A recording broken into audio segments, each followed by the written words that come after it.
Hello everyone and welcome to our first recorded advisory board meeting for the Healthy Stuff group. Today's date is the 15th of September. We're going to be talking to some of our advisory board members about topics that they are all passionate about.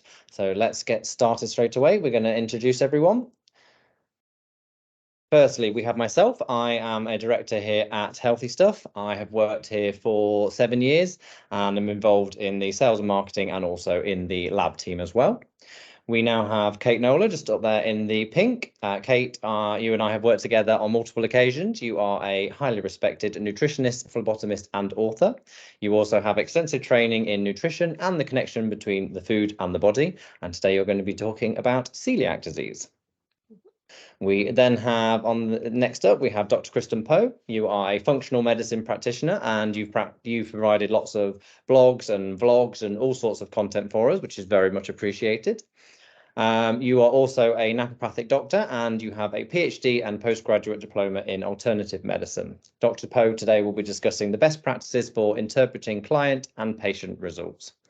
And last but no means least, we also have Dr. Joseph Nightingale, MBBS. You are the latest addition to our advisory board, working with us for 3 months now, also providing blogs and videos and content for us. You are a qualified doctor and also have a master's degree in biodiversity, ecology and ecosystems, as well as being a top science writer for medium.com. Today, you're going to be discussing pesticides and the relation to celiac disease and also gluten sensitivity. So we're going to jump straight on. Kate, over to you. Amazing. Thank you very much. So if we can go on to my slides. Amazing. So thank you for the introduction, Chris. I'm a naturopathic nutritional therapist. I've been a nutritional therapist for 16 years. As Chris said, I'm also an author. I've got 3 books on Amazon.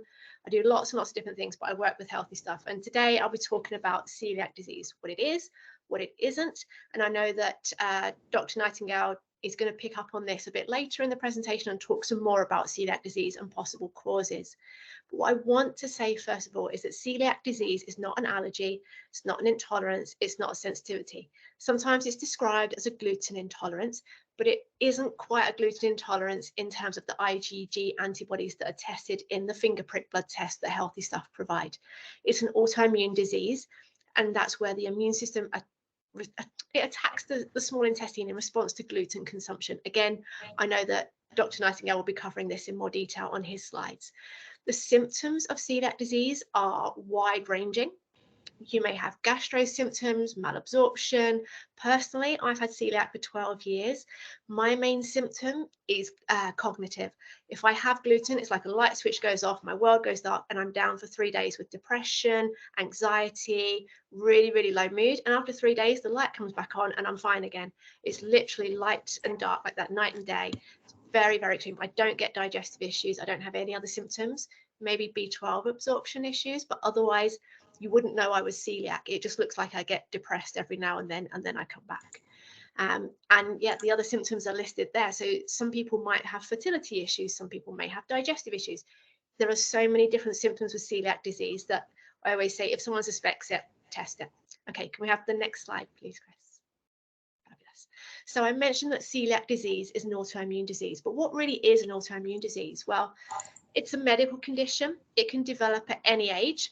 And it's where the body mistakenly attacks its own healthy cells.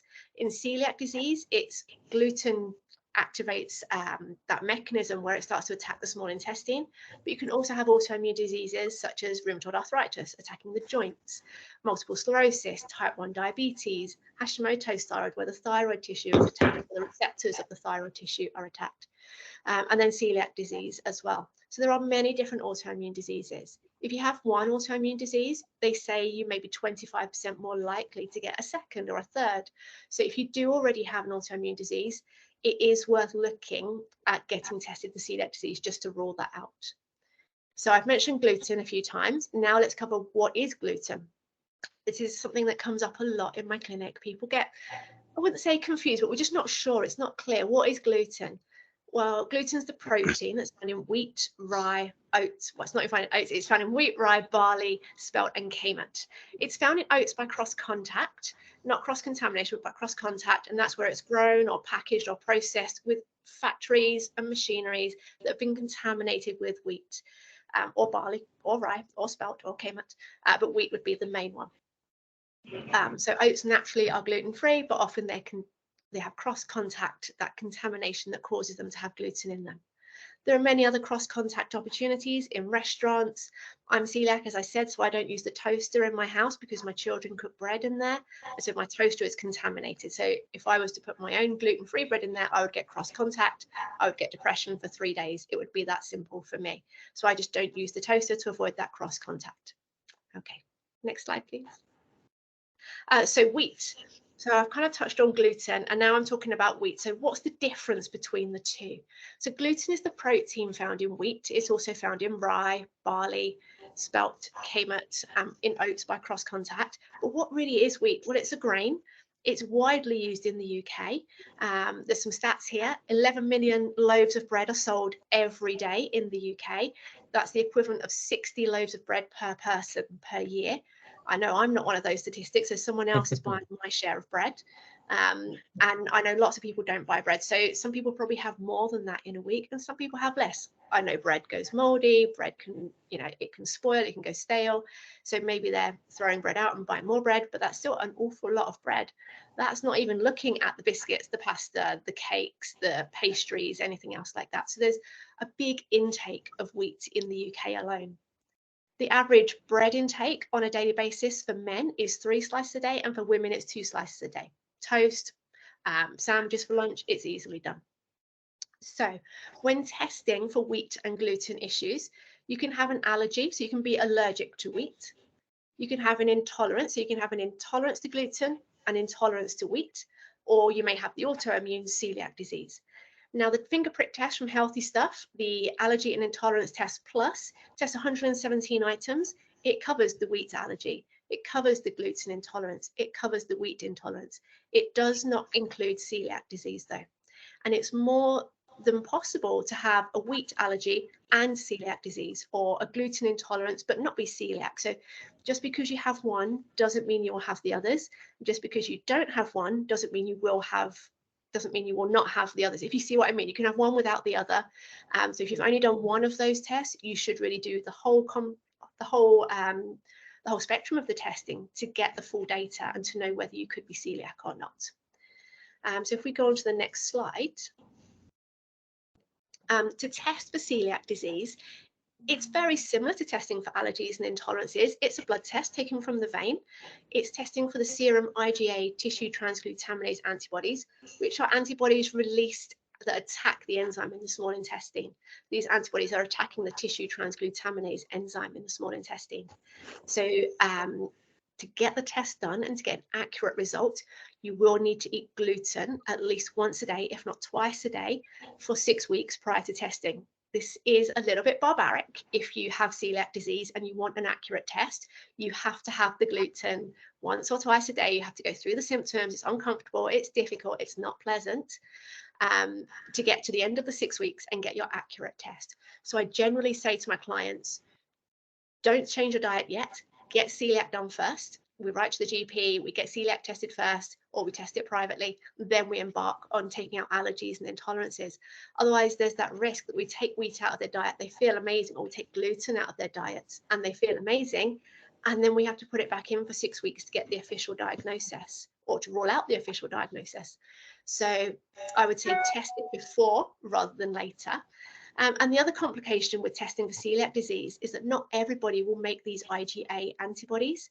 So if you are a celiac, you're less likely to make IgA antibodies. It's a bit of an oxymoron there. You need to test the IgA antibodies. It's one way of testing, but not everyone will make those antibodies. So you may well be a celiac, but not making enough antibodies to test positive. The way to know this is to test your total IgA on a blood test with your GP. They should do this routinely. If your total IgA is coming back low, then we would disregard the tissue transglutaminase and you would move on either to endomysial antibodies, or you would go straight into step 2, which is here, the confirmation of celiac disease, which is a biopsy of your small intestine. This is a gastroscopy, so a camera down the throat, into the stomach, into your small intestine, so working its way all the way down, and then they take a biopsy and they look at that biopsy for something called flattened villi. So villi are these kind of hair-like structures in the small intestine that house your enzymes, and they house various other things. In the case of celiac disease, where the gluten causes the body to attack the small intestine, these villi are flat, so the enzymes and things can't be stored there. But when they take that biopsy, they're looking for the flat villi, and that gives you the definitive confirmation. Now, on the NHS, just interestingly, at the moment, since lockdown, it's been very difficult to get that biopsy. They're just not referring many people, or they're waiting a year from the positive blood test to the positive confirmation biopsy.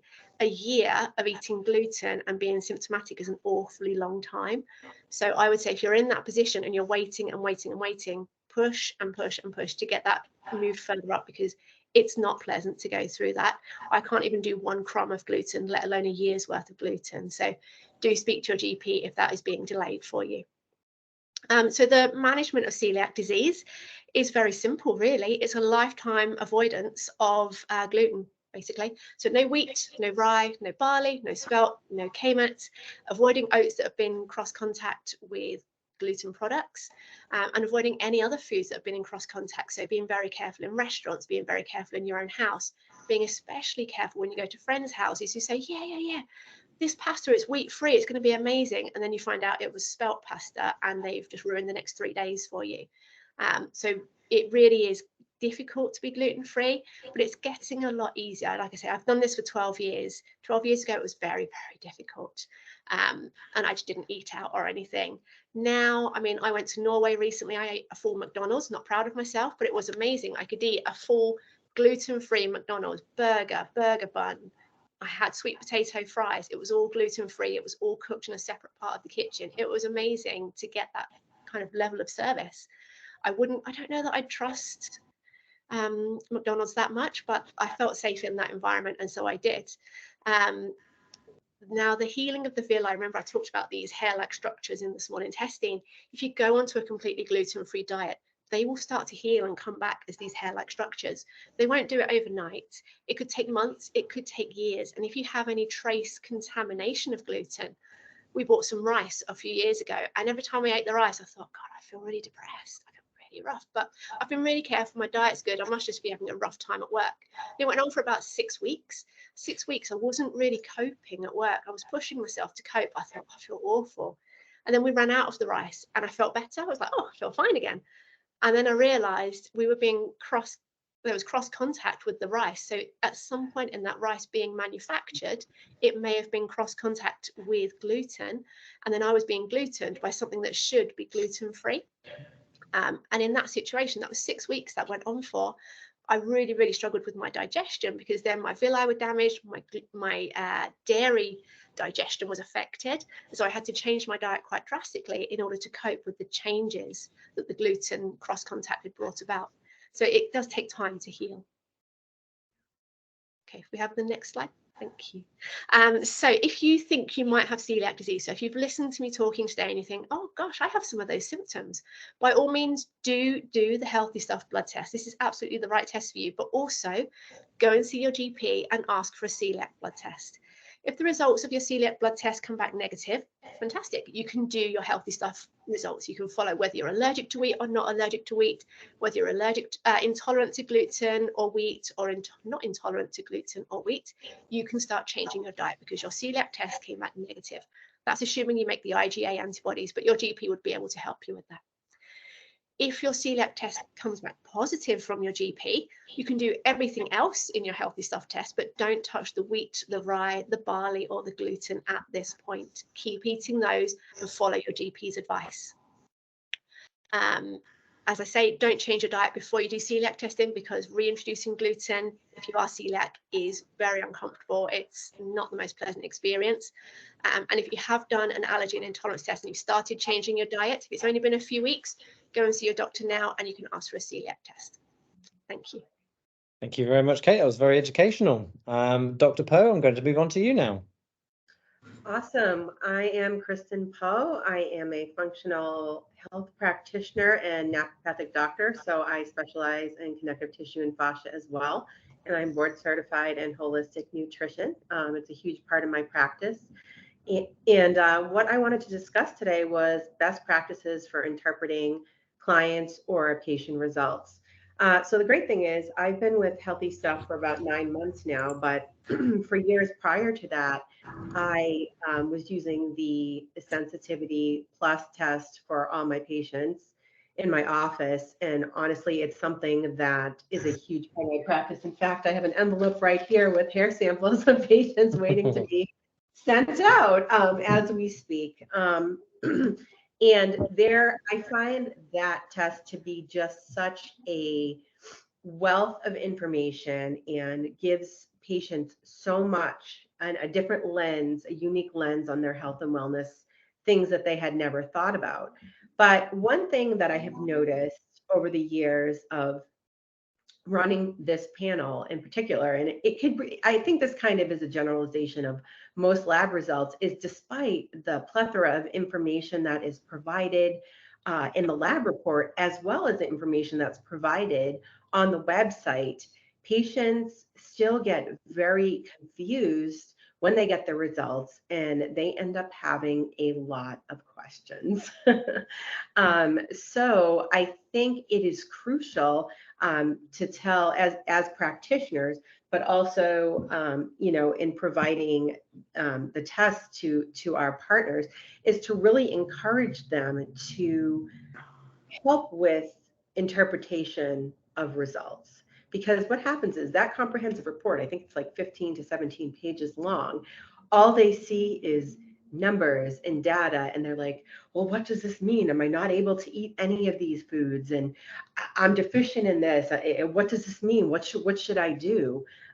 Even though it is it is described what they should do, I just think sometimes they get overwhelmed with the results. So a best practice that I've had, and it has become probably 50% of my practice, is to do a client-patient lab report review with them. I literally will go through each section for the intolerance and sensitivity test specifically. They have the food items. I will literally go through that line by line, explain the percentages. And in doing that, I think it's crucial to explain the difference between an allergy and an intolerance. People very much use these interchangeably, and as we all know, that's a slippery slope to go down, because an allergy is far different than an intolerance. I mean, quite frankly, not to be morbid, but an allergy could kill someone. An intolerance, not so much. That could be, one I say is can be life threatening, and one can be life altering, meaning uncomfortable symptoms. So I think it's very crucial that they understand when they do this intolerance test, this is an intolerance, not an allergy. Just because you come up with an intolerance doesn't mean you can never have this food again. You have to completely get it out of your diet. I think it's really crucial to drive that point home for them. And then, to explain the environmental section. And then one of the crucial sections for me is the nutritional deficiency section, for them to understand, yes, you're deficient in this nutrient, you're deficient in this vitamin, but we can easily fix these and get these levels up by eating certain foods. It doesn't mean you have to supplement with every single thing that's listed. And the same thing with the microbiome and the digestive health piece is really what I try to do is, with all that information, I try to have them look at it when I review it. And after I review it, they're like, oh, this isn't really too bad. This isn't really a big deal. I'm like, correct. Like, the results of this should help you moving forward. They shouldn't further confuse you, or, you feel like you have to eliminate 30 things from your diet that you were used to having. So I've really found that despite so much information provided, it's really crucial to do that review with them and help them understand. So, that's something that I personally do, that I encourage other practitioners providing the testing to do. But, also to throw out the idea, perhaps having like almost, an email option or something for client and patient support that are maybe coming directly to our website in ordering the test, to have that be available to them, where they could talk to a practitioner, and if they wanted their results interpreted and to sit on a call for 20 minutes, somebody would be available to break that down for them so that they could understand it. Fantastic. Thank you very much, Dr. Poe. And all of the tests that both Kate and Kristen have talked about there are in the UK available on testyourintolerance.com and in America on allergytest.co. So thank you very much for that. Dr. Nightingale, I'm going to move across to you now. Perfect. Thank you very much. So hi, everyone. I'm Joe Nightingale, a doctor and writer here at Healthy Stuff. So understanding the reasons that our customers turn to Healthy Stuff for their tests and the products is essential. So often these are common, sorry, could you just go back one slide? Oh, sorry. So often these are common medical conditions, allergies and intolerances. However, sort of delving more into the causes behind these conditions often goes beyond sort of genetics or classic allergic reactions. Now, emerging evidence does suggest that modern environmental factors play a significant role in this increased incidence of allergies, intolerances and other similar conditions that we're seeing here at Healthy Stuff. So in this part of the presentation, I'm going to be delving into the impact of pesticides, especially glyphosate, on the increasing prevalence of food intolerances, with a special focus on celiac disease and gluten sensitivity. So now before we, next slide please. So now before we really dive into the details, what's the key difference between these two conditions, celiac disease and gluten sensitivity? So thankfully, Dr. Knowler brilliantly delved into celiac disease. But as a quick recap, it's an autoimmune disorder primarily linked to the HLA-DQ2 allele mutation, and that leads to inflammation in the small intestine instigated by the presence of gluten. Now, on the other hand, non-celiac gluten sensitivity is a somewhat perplexing condition. It's thought to result from gluten triggering a response in the innate immune system. Now, for those of you who don't know, that's the initial stage of the immune response, and it involves chemical factors like cytokines, as well as white blood cells, such as natural killer cells, mast cells, and phagocytes. And in the gastrointestinal tract, there's another aspect of the innate immune system, and that's the gut flora. Now, this prevents harmful bacteria from colonizing the intestines, and it's also critical in food metabolism. Now, gluten sensitivity has been intensively debated in recent years and can be broadly considered a food intolerance. Some still question its existence. However, experts have established a constellation of symptoms similar to irritable bowel syndrome is diagnostic. It's estimated that prevalence rates are between 0.5% to 13% in the general population. And if you just pop onto the next slide now. So surprisingly, the incidence of celiac disease has grown annually by a colossal 7.5% in recent decades, according to a 2020 review. And you can see that quite clearly in the graph on the left. In particular, there's been a sharp spike in incidence post-1990. Now, previously, celiac disease was a largely unknown condition and was thought to primarily occur in childhood. Indeed, as late as 1975, the prevalence of the condition was only 0.2% in the United States. Now, this documented rise in incidence is characterized by new cases in Northern Europe and the United States, and is highest in females and children. And this rise isn't just due to better diagnostic methods. Indeed, external environmental factors are believed to be increasing our dietary gluten intolerance. Now, correspondingly, a sizable proportion of Western populations are now choosing gluten-free lifestyles. And that's fantastic for people like Dr. Knowler and other people with celiac disease, gives them more choices. However, it is affecting a large proportion of the population. That's about 1/3 of Americans and 15% of Brits, depending on which year you choose. And even anecdotally, I'm sure we've all seen more gluten-free food aisles and options popping up with increased frequency. But this is more than just a health food fad. And if we could just go to the next slide now. So several theories exist to explain this increase in gluten sensitivity. And they range from modified cereal grains, a thing called FODMAPs, excessive antibiotic usage, and even pesticides. Let's go through each one. So first, change in cereal grains. Now, an extensive study of 60 German winter wheat varieties from over a century observed a slight increase in protein and a thing called gliadin. However, there was no change in gluten contents to support an increased immunostimulatory effect. So we can strike that from our list of culprits. Next, we have a bit of a tongue twister: fermentable oligosaccharides, disaccharides, monosaccharides, and polyols, or FODMAPs for short. Now, these are present in gluten-containing grains, mainly as fructans, and they're a popular candidate for gluten sensitivity. However, although fructan intolerance may be involved in non-celiac gluten sensitivity, they don't explain some of the extra digestive symptoms, nor the spike in celiac disease. So some people with gluten sensitivity can get brain fog or low mood or things like that. Now, a 2019 review concluded that the IBS-like that fructans did explain the IBS-like symptoms, but they didn't activate the immune system. Now, antibiotics, meanwhile, do have a better evidence base. Several studies have found infections or antibiotic use in early life increases the odds of developing celiac disease later on. However, their usage does not match the recent spikes in incidence, nor explain the predominance of conditions in Western nations. The trajectory of glyphosate usage, in contrast, eerily matches the rise in celiac disease and gluten sensitivity. And if you just go to the next slide, please.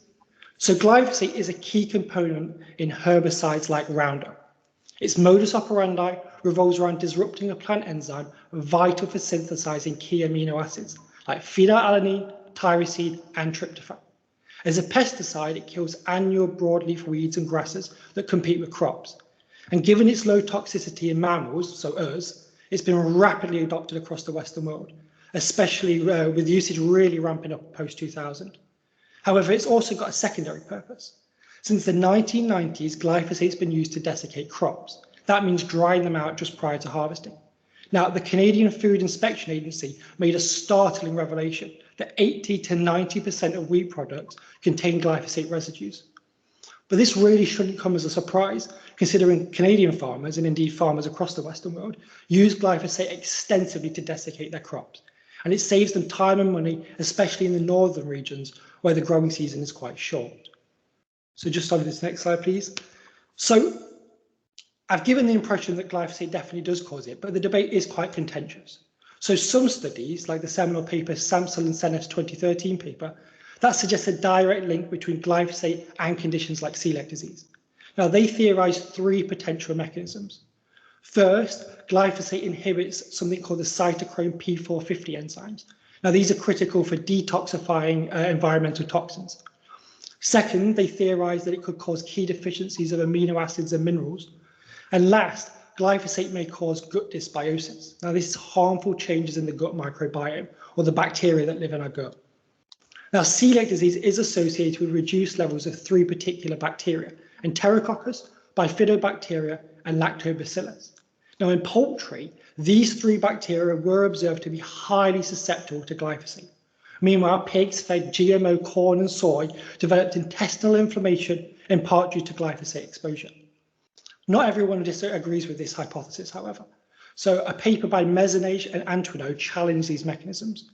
In particular, they disputed the potential for the inhibition of enzymes and the proposed deficiencies to be a cause behind gluten sensitivity. However, they didn't completely dismiss the idea that the glyphosate was affecting the bacteria in our gut. Indeed, in 2020, another review also noted glyphosate's potential to disrupt the gut flora and implicated other chemicals like herbicide adjuvants. And just the next slide, please. So the 2000s really paints a potent picture. So in this figure, we see that as glyphosate usage escalated, so does celiac disease. The correlation has an extraordinary high level of significance, as you can see from the p-value. We can also observe just how low celiac incidence used to be in 1990. We've seen figures almost triple in the subsequent 2 decades. Now, considering such widespread use of glyphosate, it does raise questions about its possible connection with the surge of gluten-related issues. And just onto the final slide now. So let's just recap what we've covered. So celiac disease, once a rarity, now sees a 7.5% annual rise in incidence. Conventional explanations like cereal grains or FODMAPs provide some answers, but they don't fully account for this flood in cases. Any explanation must not only provide a mechanism, but also a clarification for this recent surge in incidence. Indeed, that's the big question. Why now? The answer is either we've changed or the cereal grains have. Now, glyphosate stands out as a strong contender in this puzzle. However, we must approach with caution and skepticism, emphasizing that correlation isn't necessarily causation. The answer could have multiple factors. Glyphosate use could interact with childhood antibiotic usage, societal cleanliness, and other farming practices.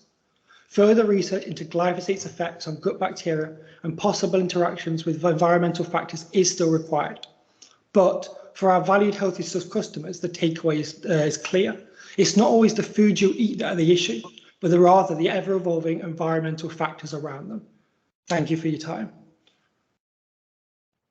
Thank you very much, everyone. Thank you very much, Dr. Nightingale there. That was very educational. I definitely learned, and we'll be doing a lot of Googling after that. Thank you very much. But thank you, everyone, for your input today.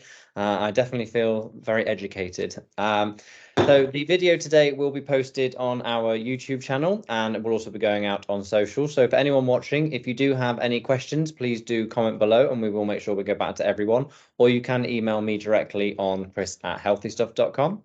Our next public advisory board meeting will be in January, where we will have new topics to run through. But until then, thank you very much, everyone. Thank you. Thank you.